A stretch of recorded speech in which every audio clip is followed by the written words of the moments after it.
I come across a lot of young dog trainers, a lot of new dog trainers, a lot of maybe older dog trainers that are new to the industry and don't quite understand the economics of running a dog training business. And they, quite frankly, feel guilty about charging enough money for the services that they offer. So in this video, I'm going to try and persuade you as to why, if you want to have a successful dog training business, you need to get past that.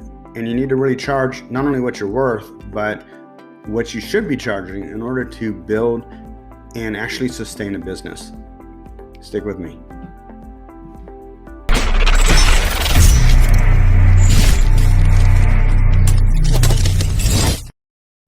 A couple of months ago, I got a call from a dog trainer in a really good market, in a city that was just, I know personally is great for dog training, perfect weather, has a huge dog owning population.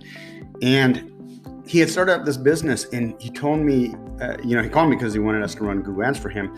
And I couldn't, because he told me that he was charging on average $400 to $600 per dog. And this is a fairly affluent, fairly expensive community that he's in a fairly high tax jurisdiction. And in my opinion, he was not charging enough to really have a successful business, because really you need to be charging a minimum of $1,000 a dog, and even better if your average comes out to around $1,500 per dog. Why? Because once you factor in all of the expenses to actually running a dog training business, and you think, how many expenses can there be? It's a guy with a leash, maybe his car, but when you dig deeper into it, when you want to build a real business, a business that's going to sustain you over years, that's going to allow you to work on the business, as Michael Gerber says, instead of in the business. If you at some point envision yourself having a facility or having other employees to help you run your business so that you can take like a 2-week vacation and still have money coming in. If you want all the benefits and the aspects of having a real business and having some profit left over, you need to be charging at least $1,000, preferably $1,500 plus per dog, and that's just the way that it is. So the issue that a lot of new dog trainers have is, they look at the Petcos and the PetSmarts, or the old guy in the park who's been running group classes for 40 years and charges $15 a dog, and he works at the grocery store as a butcher. There's nothing wrong with that, but what you're offering, even at the $400 to $600 price point, is a luxury service. There's no way to get around that. Mercedes doesn't worry about how much the bus pass costs for people who need to ride the bus. Those aren't the people they're going after. They're going after the people who can afford and who want the luxury of owning a Mercedes, even Toyota for that matter. They're not a luxury brand. But Toyota, they don't look, when they price their Toyota Tacoma, which now is like an amazing $50,000 or more because of everything going on in the world, they're not comparing themselves to how much it costs to ride a bus, because that's not who they're trying to sell to. That's not what their business model is built around. So if you have a business model like, you're a Toyota or a Mercedes, and you're comparing yourself to how much a bus pass costs, you're not thinking correctly. You need to recalibrate your thought process. So do you think that Toyota or Mercedes have self-esteem problems, because that's what this boils down to, about charging more than the local bus service charges to give people a form of transportation? I don't think so. I don't think it even enters their mind.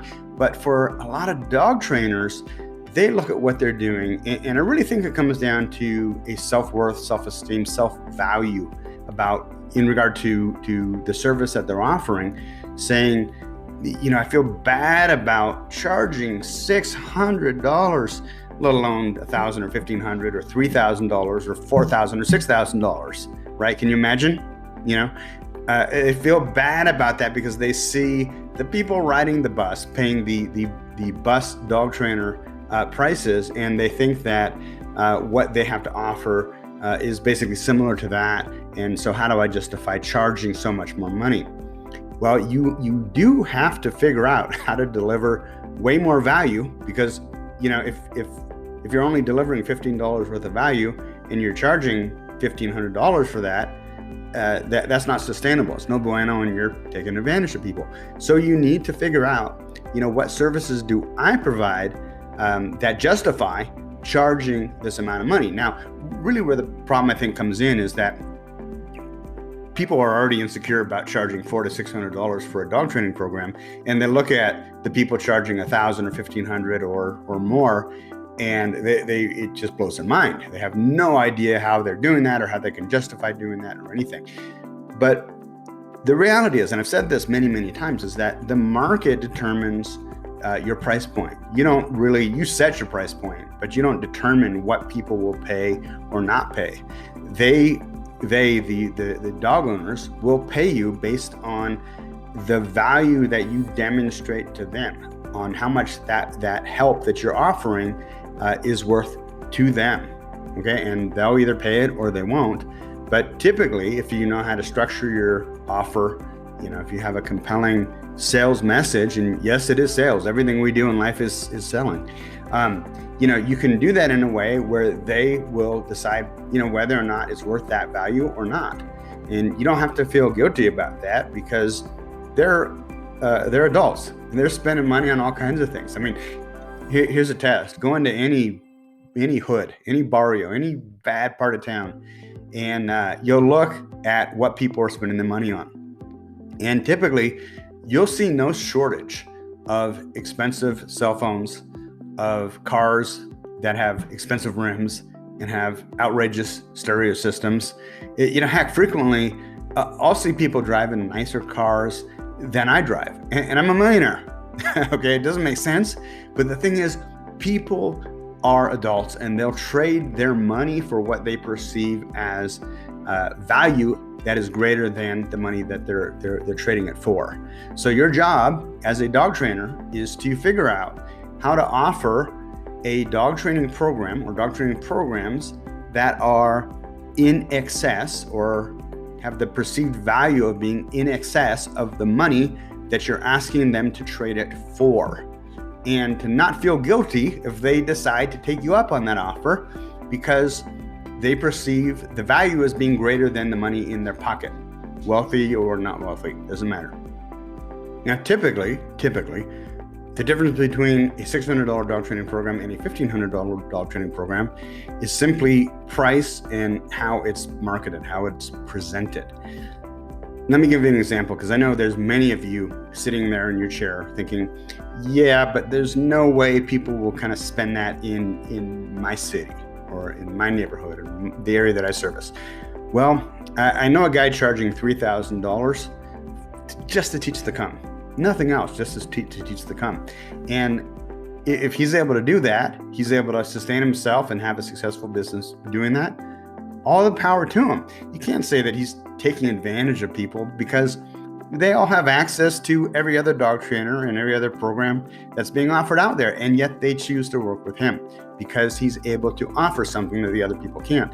I know another guy in the third poorest county in Pennsylvania, not exactly the wealthiest state per se, not the poorest either, but the third poorest county in the state of Pennsylvania, who's consistently charging between $4,600 and $6,600 per dog training program, and he has no shortage of people waving money at him saying, take my money.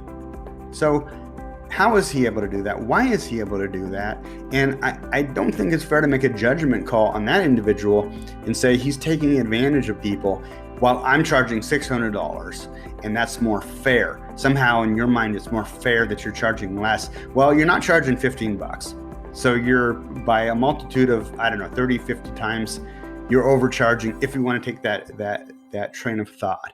Again, people are adults. They're free to spend their money however they want. Your job, if you want a successful dog training business, is to charge what you're worth and to charge enough that you can sustain your business and sustain your business growth. Because the more you grow your business, the more you can expand and increase your reach, the more dogs ultimately you're going to be able to help. And that's ostensibly why we all got into this industry. Hey, I'm Adam Katz for BrowningDirect.com, the dog training marketing agency. We run Google Ads for dog training businesses all over North America, actually all over the world at this point. We've got a couple overseas, and we have an amazing system. You know, Google Ads is a lot like dog training in that every dog trainer is not the same, every program is not the same. Every Google Ads manager does not run campaigns exactly the same. It's completely different, from the keywords that are targeted to the negative keyword list to the bid strategy to all of it. We use a very proprietary approach to getting leads for dog trainers, for getting dog trainers' phones to ring. If you'd like to learn more of that, I have a full page at BrowningDirect.com that explains everything that we're doing differently to help dog trainers just like you grow their dog training business and help more dogs in the process. If that sounds interesting to you, check out BrowningDirect.com, as well as my group on Facebook, the Dog Trainer Marketing Group. It is free to join. You'll be amongst over 2,900 professional dog training business owners swapping secret strategies, tactics, and tips to help you grow your dog training business. Folks, I would appreciate your thoughts and comments below this video, and I hope you have a great week. Talk to you soon.